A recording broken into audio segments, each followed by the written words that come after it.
Good afternoon, good morning, good evening, whenever it is you're watching this episode or listening to us today. Before we begin, welcome to LifeVision Lab Podcast. I am your host, Shwetha, and I want to take a moment to acknowledge the energy of the world today. There's a lot happening, a lot of uncertainty, a lot of emotions moving through people, families, and communities across the globe. Even when events aren't touching us directly, our nervous system feels it. The background hum of stress, the sense that things feel heavier than usual.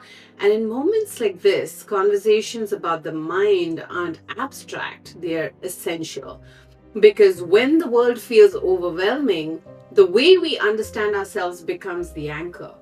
Today's episode is an invitation to slow down, look beneath the surface, not to escape what's happening, but to meet it with more awareness, more clarity, and compassion. Yes, today is someone whose work sits at the intersection of deep psychological insight and real world application.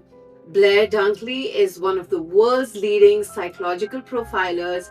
In minutes, he's able to see patterns in the mind that often take years for people to recognize in themselves. This isn't intuition, it's not a party trick, it's a skill, and more importantly, the teachable one.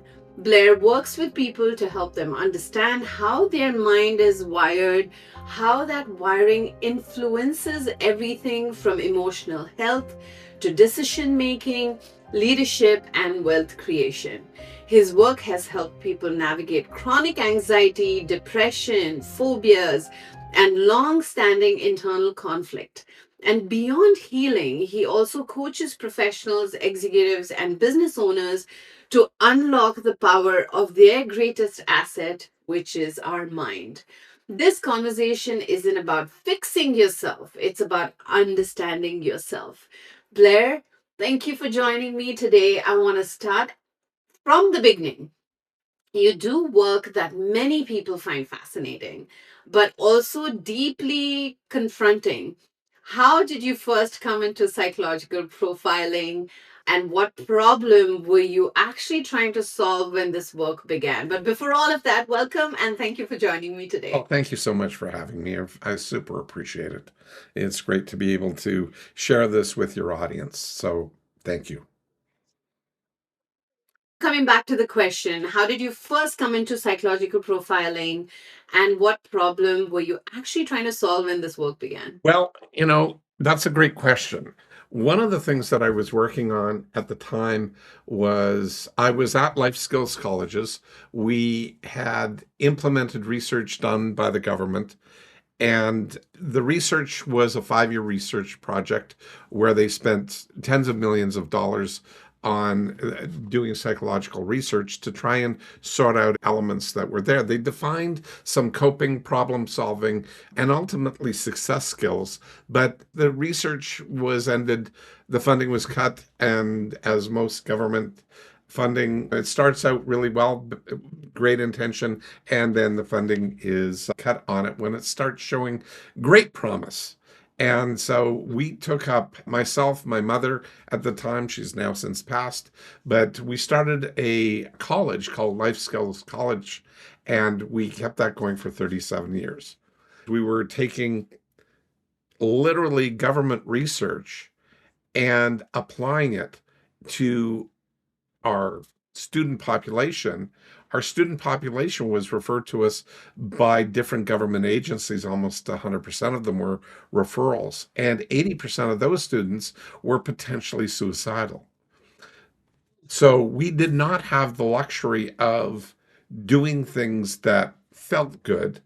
We needed to Mm-hmm. get things that kept people alive, got Mm-hmm. people out of their stuck states and into resourcefulness. But I also needed Mm-hmm. to keep my coaches and instructors effective so that they didn't burn out. So I had learned quite a number of counseling skills. I noticed some very interesting things that came about from the research that was done, one of which was there seemed to be some patterns that you could hear problems. And I was trained up in a number of counseling methodologies and coaching, but there was gaps there. And during all of that time, my father went in for open heart surgery, and he was just about going to be released from the recovery ward, the intensive care unit. And 15 minutes before he was released, for some reason, he stopped breathing.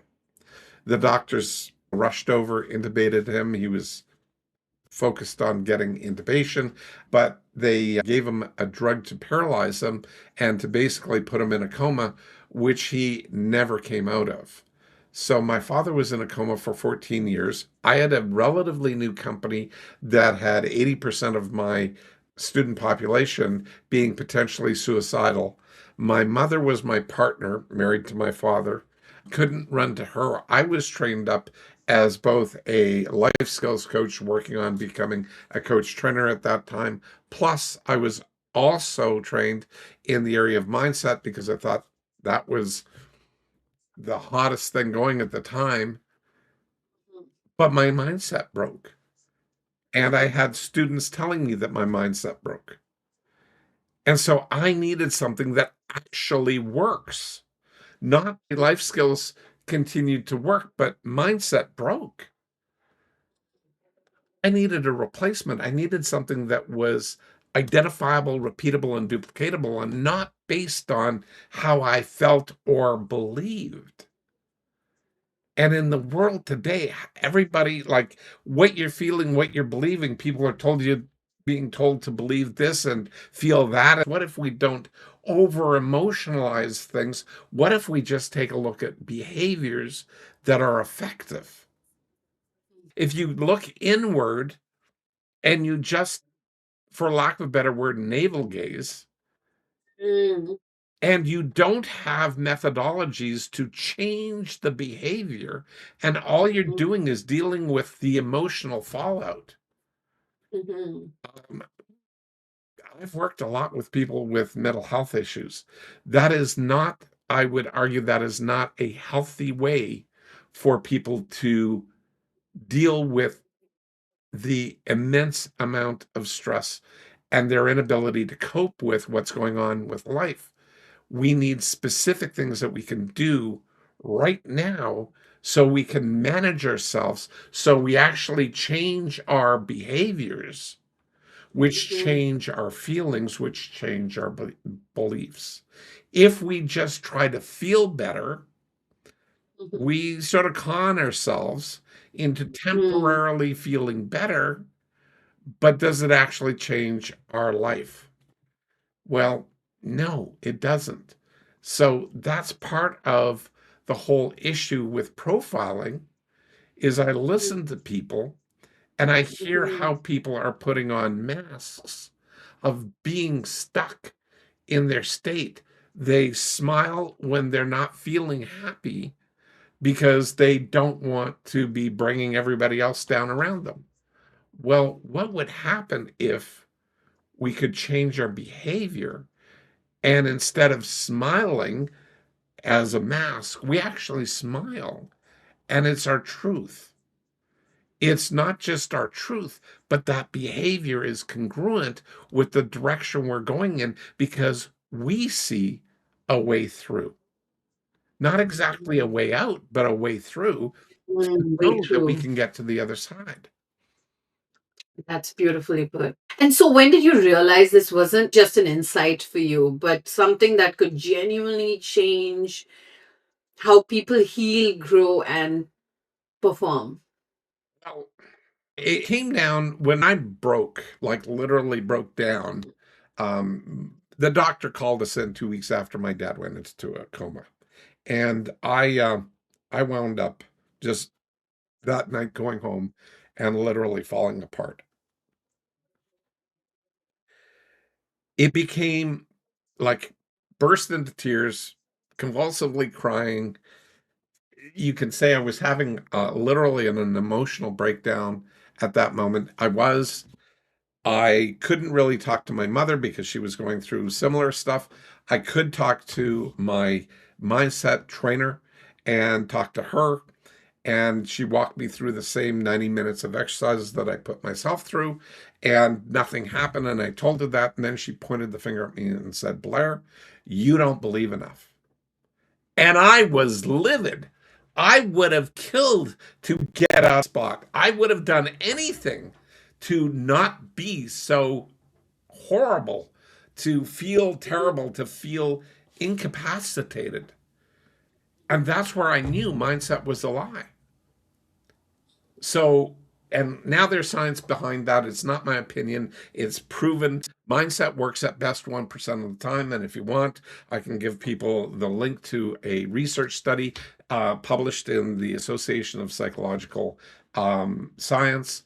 And that shows that mindset has 1% chance of working, increasing you to help you become more successful, but it also has a 12% probability of you actually being held back.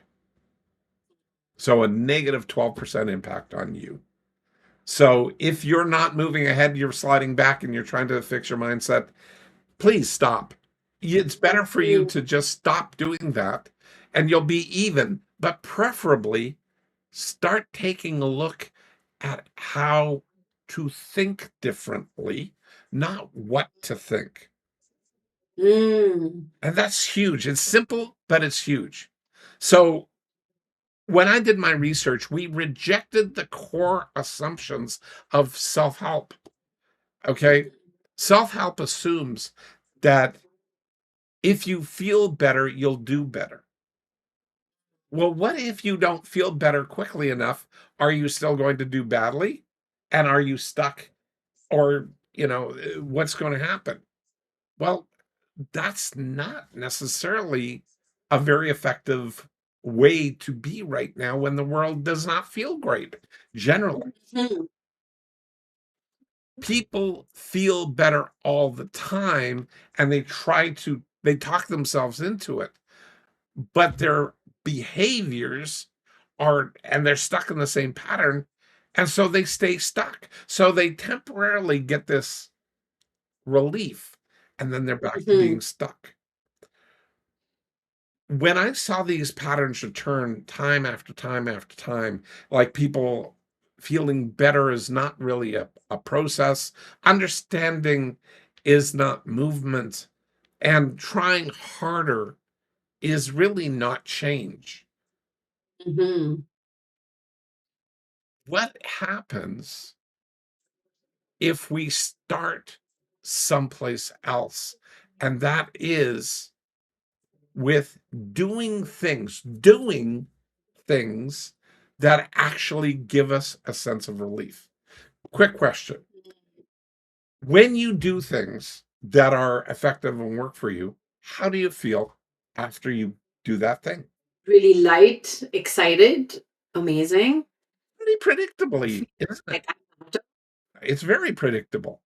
But you didn't need to believe that you'd feel better. You just did it and you were feeling better. You did feel better. yeah, the result was the feeling. I Exactly. wasn't really focused on the feeling. I was focused on doing it.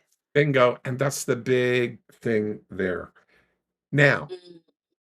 when you asked, I know this is a long-winded way to get back down to you got to build how people think and start understanding this. So when you're profiling people, you can hear patterns. And the language pattern is through primarily the question concepts. And Mm. the titles, not the concepts themselves, but the titles are the who, what, where, when, why, and how, those 6 questions. But don't I wanna, and I think that's a very, my God, I had so many thoughts that came up when the way you organized it, right? Like, who are you? What do you do? Why do you do it? How do you do it? And normally, when you organize it, it removes the emotion from it. So, like you said, if you organize your thoughts that way, we stop being envious, we stop being angry, we stop comparing ourselves, we stop belittling ourselves, right? And I think it's such a new way of looking at profiling that you're sharing, Blair. Thank you. Because when people hear the word profiling, they often misunderstand it. I misunderstood it. And so, in a nutshell, how would you describe psychological profiling in a way that's very grounded and practical and not mystical or theoretical? Well, first of all, I don't call it psychological profiling. It's just profiling, but it's profiling Mm, based on mind models. So you can mm, see these patterns, and mind models are, highly researched and tested thought frameworks and behaviors. So mm, every mind model works about 80% of the time right out of the gate once you learned how to use it. Well, when you learn how to use it and apply that into profiling, you've got an 80% probability that this person, just with this one thing, is likely doing that. And it could be way higher than that. Like when you answer me with your name, unless you're lying, that's your name. And when I say, so what do you do? You're going to give me a list of your stuff. You're probably not going to lie to me. You're going to tell me the truth. You want to be understood. Okay, so now I'm operating off of two chunks of data, which are mm, almost 100% accurate. That's not psychological, that's collecting data and mm, listening to how you said it. Now, if you take that information and flip it into, this other story, which is about how sad you're feeling and all your emotional constructs that are there, it probably tells me that you're also likely stuck in a pattern and you don't know how to get out of that. So right. you're into a self-judgment model. Coming back to what you were saying, and that's so valid when you ask those questions, and just look at it as data points versus adding so much emotion into it. And I'm thinking that is what most people get wrong about how our own mind works, right? Well, what if we actually thought of everything as data points, including the emotion? Okay, so emotion has to be triggered by either memory or something in the present. So Mm, those are data points as well. mm, Okay, so what I do or say could have, well, it does. Like the neuroscience of it is that it both fires off cognitive and emotional information simultaneously without mm, separation. It's not one or the other. right. That's one of the things that the research that I was doing for, 17 and a half years showed me is you cannot separate information from emotion. But most psychology focuses on the emotion and belief. But we can't change reliably our belief by believing. What we can do and this is now backed up by neuroscience, you can change your behavior and your belief must follow. Okay, because your brain with a belief can manufacture the belief, the perception, and see it the way that you think that it should work.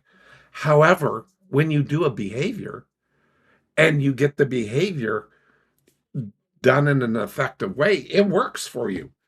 You don't have to believe in it or not. You see the externally verifiable evidence, and that's evidence, and you feel better as a result. See, Is that how you applied that in your own life and you said your father was in coma for 16 years? yeah, 14, How did that's you okay. manage that emotionally? Well, you change it by saying, if I just feel bad because there's Mm, nothing I can do about my father's life, how do I manage myself differently? How do I change my behavior? If I'm walking around feeling sad about that all the time, and that's my main driver, then is that effective or not? Short answer is it's not. So these are questions that I created for me, but found that they work brilliantly on my students. And I asked myself, so what might I do differently right now? Well, one of the things that I know, again, from neuroscience, if you sit around and do nothing or just watch TV or scroll or play games, and you physiologically are moving your body minimally, you're going to maintain mood and emotional stagnation. You're going to be stagnant. You're going to be stuck in that emotion. But if you get up and move and just walk and breathe, that will change your emotional state almost, well, literally within seconds. All you have to do is stand up, sit down. And the funny thing is, if you do that, you have a state change identifiably and duplicatably. And it is an intentionally designed state change. What can I do to capture that? What can I do about that? Well, what if I ask myself a different set of questions? So, first thing, stand up, sit down, and then go, am I feeling exactly the same way?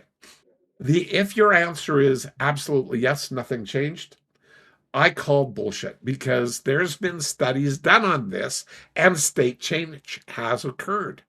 So there's research. And so if you deny yourself, you want to hold yourself stuck, fine. Be my guest, fill your boots. I don't care. It's not my life. But if you want to change, notice the difference. Because if you don't notice differences, you have to stay in the same spot. At least you will perceive yourself as being in that same spot. That's what happened to me. I was perceiving myself as stuck in that spot for, again, weeks. And I go, this isn't me. This isn't okay. I can't afford to do this. But then I started noticing little things like a possibility of seeing myself changing my behavior. I stumbled across research back in the day that said if you are depressed, one of the best ways to handle your depression, and my dad being in Tacoma, I was depressed. So there's this 90, 180-day window, 3 to 6 months, basically. And your neuropeptides in your brain, neuropeptides are the chemicals of your mood, your emotion. And the neuropeptides will set at a certain level in your brain, and the moving average over the last 30, 60, 90 days of how happy or sad you've been is what you will call normal. So if you've seen people out there who have been, you've known them for years, but they're now gone through a tough time, and they're sort of not the happy person that they used to be, but you ask them, how do you feel? And that was like 3 months ago. They'll say, I'm feeling fine. I'm normal. But they don't look or behave like they're normal because you knew them when they weren't. They were happier. They were more alive. Okay, so what's happened is that moving average holds them stuck at a lower level. But that's now normal for them.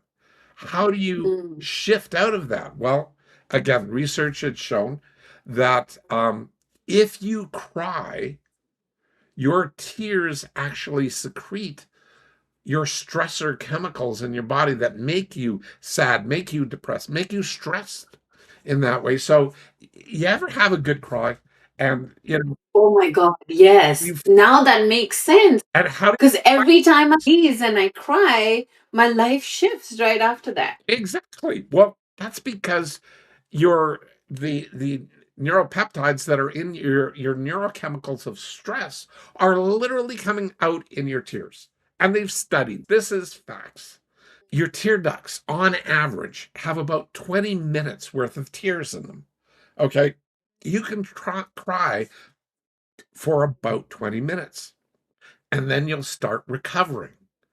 Now you'll recovering and you could be whimpering and whatnot, but not really crying, and it's not really hysterical. But then it starts, if you don't do anything and you're just laying there doing nothing, and you don't take advantage of that your body will build up more tears. It'll put more tears in your tear ducts, and you'll be able to go again. And so that can happen. And so, am I right to think for people who haven't had a release for many, many months, years, and have gone through a very stressful, stage in life, when they cry, then it's not just 20 minutes, it's actually profuse crying for like hours and hours. It certainly can be.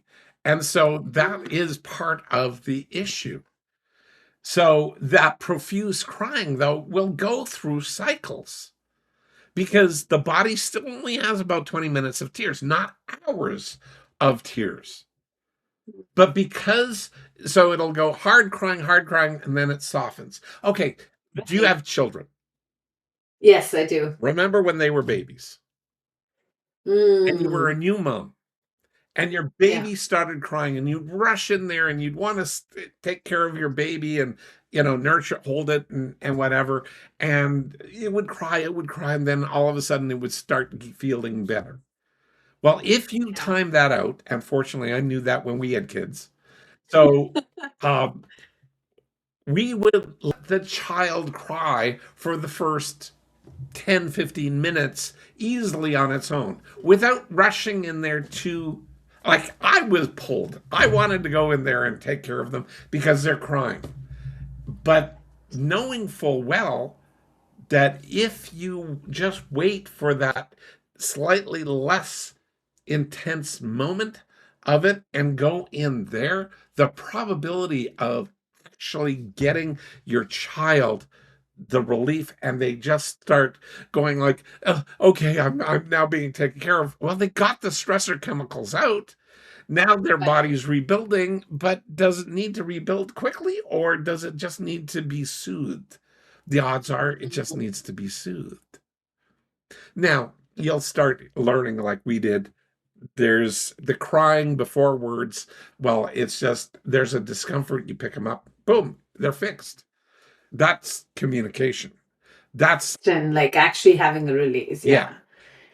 And is that why you said just self awareness alone is often not enough to create real change, and you need that support because information like this is not available, right? You do need an expert to sort of support you through this. Oh, exactly. It's very useful.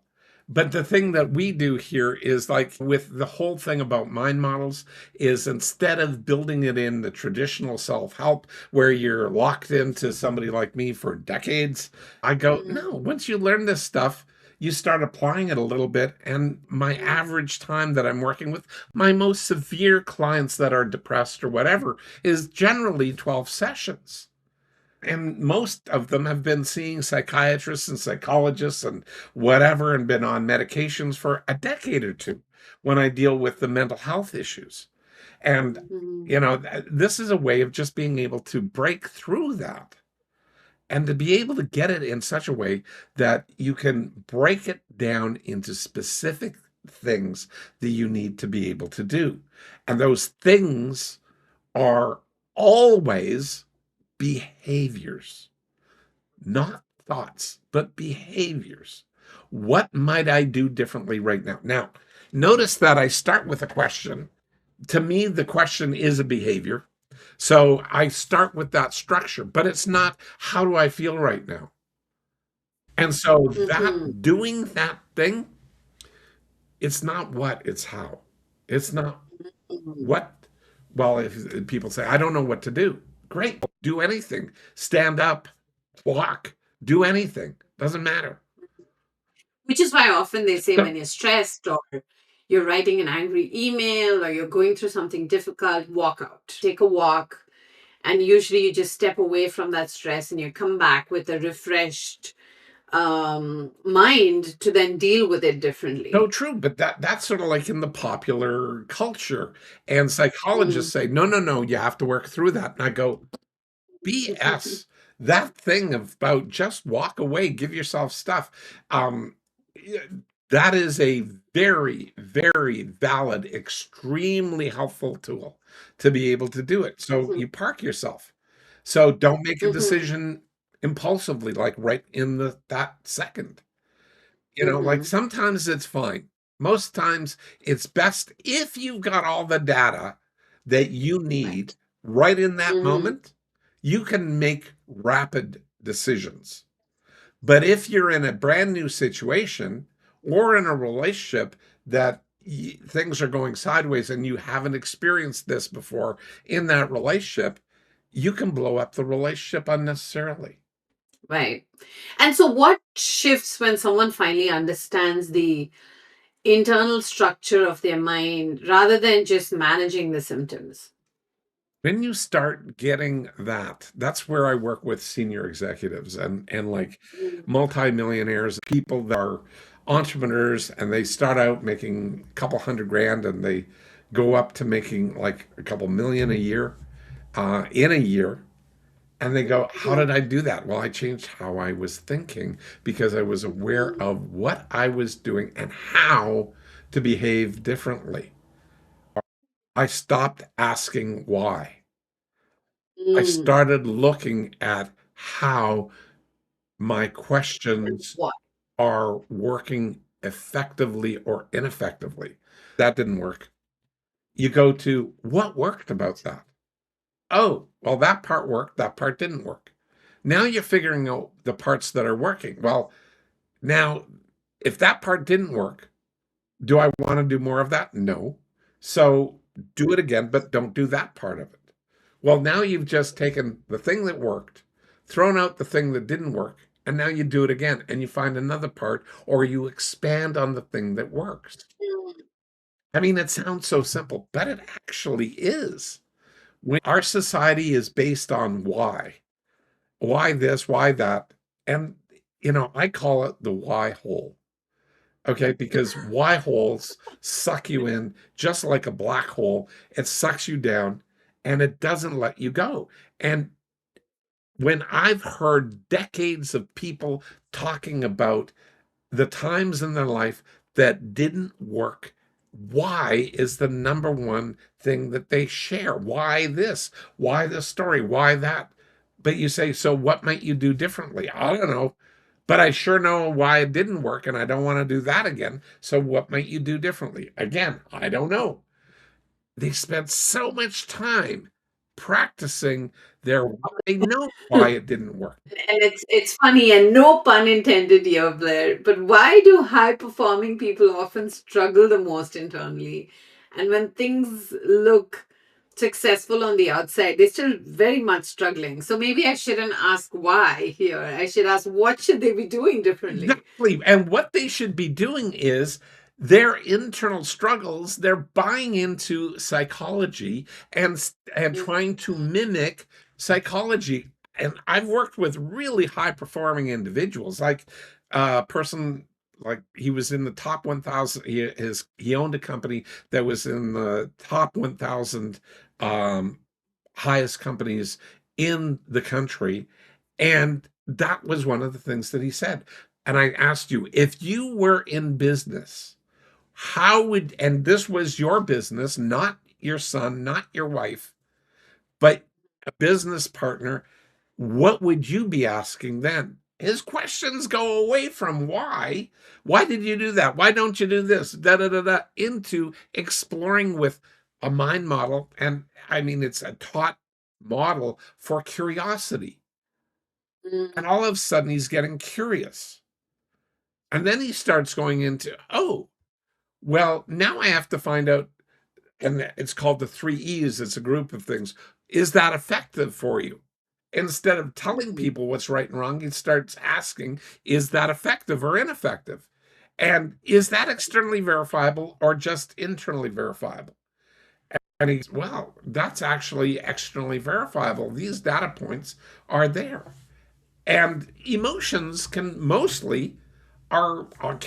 almost always be seen as externally verifiable data points, either in yourself or on other people. You cry, you're happy, you're doing whatever. But and then you can evaluate that as opposed to judge it. Is that Mhm. right, wrong, good, or bad? Judgment Mhm. or ineffective evaluation. And it's externally verifiable. because now it's not your opinion. It's stuff. The more you share this, Blair, the more it's making me realize that when you ask why, it gets your defenses up. So not only your own defense is up, but even when you're asking someone across you why, there's a sense of accusation Bingo. that It comes. has to. You Mm, must defend yourself with a why. So we've learned to do that in a socially acceptable model, but we walk away mm, and we still feel that lingering trigger of defensiveness.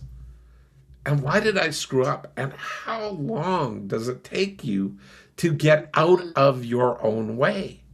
And so now you're starting to hear all of these bits and pieces that I learned over the years. And you start seeing, feeling, literally feeling and perceiving there's some kind of link, some kind of magical overview of all of this that's tying everything together. Only thing, it's not magic, it's identifiable, repeatable, and duplicatable. And it's named and labeled in such a way that, oh, is there a pattern here? And you go, if there is a pattern here, and I start hearing how somebody's thinking in real time, they're giving me this information about them. And oh, if you're thinking this way, you're probably also going to think this way. Take that same pattern and apply it in a different situation. So, well, So I'd love to give listeners something experiential here, bingo. Blair. So if someone's listening right now who's feeling overwhelmed or internally conflicted, what's that one question they could ask themselves today that might open up awareness? And it definitely doesn't start with a why. Exactly. It's saying, is what I'm doing right now, RFN, in this second, effective or ineffective? Is that thing that I'm worrying about something that I can change right now? And if I can't change it right now, then I would suggest strongly find something that you can do right now that's different than what you were going to do. So, one of the things that I was before, like that experiential thing, I don't know. Would you mind? Like this will become evident, self-evident to your listeners if I can sort of do a micro profile on you. Okay, so I'm actually excited. I was going to okay, ask you so I'm anyway. going to stick to the incredibly obvious. That was not stated, it was inferred to by your language and your behaviors. So Hmm. first things first, Um, okay, what I normally do if I'm doing a profile, I'll treat it mostly normally right now. So, are you married? Yes. Great. And how many yeah, I know that you've had babies, so how many kids have you had? One 11-year-old Okay, great. Good. Boy or girl? boy. Yep. And how you said that, I've said probably a boy in my head because how you said that inferred it was more likely a boy. Okay. How's that? Well, tonality is a big part of it. So, what do you do for fun? Play with my son. Great. What do you do for, other than doing podcasts, yeah, unless this is your work, what do you do for work? I head an operations team in a wealth management firm. Nice. Okay. So, did you notice how your language, and to the listeners, did you notice how her language pattern shifted and her tone shifted when she answered the business question to what do you Mm, do for fun? Play with your son. Um, boom. Like very different answers, very different tonality, very different mm. structure to the answers. So, one of the things that I can point out, do you mind if I share with you a little bit? Sure, Okay. absolutely. So, you're a moderate to, depending on the situation you're in, but mostly an incredibly curious person. Curiosity, as I say, killed the cat, but you're somebody who has learned how to manage the intensity of the curiosity without losing the intention of the curiosity. You're also looking in your job and life to some degree on how to inspire people to problem solve differently. Mm. That's done with your son to some degree, but mostly at work. There's when you hear the pattern, like I've heard it a lot. I know that there's a group of people that you work around, but there's a high probability that you've got one or two people that are not as productive and as effective as you'd like them to be. And that is frustrating you at this moment. You cannot do anything specifically about them, but you can influence them. That level of inferred or implied frustration came through in your language.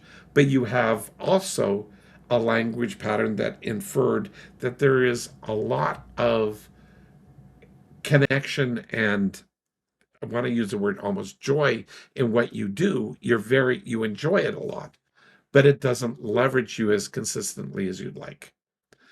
And that's through the other people.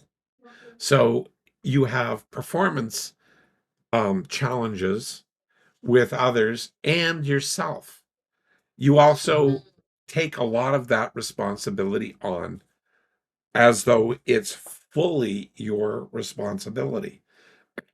Wow. And you could tell all that with just these few questions. Wow. And it's spot on, by the way. All of you listening, he hit the nail on the head with all of that. Good. So basically, what I've done is I've heard language patterns, mostly question concepts, and how you organize them, but how you intonate them, like your tonal patterning on them, and the conversation we've had thus far. And so these give me high probability indications. And this is trainable. When you hear the pattern, we convey information. The majority of our information, studies have proven that the majority of how we communicate is not the words, it's non-word. It's how the word is said, the intonation, the expression, the tone, all of that stuff.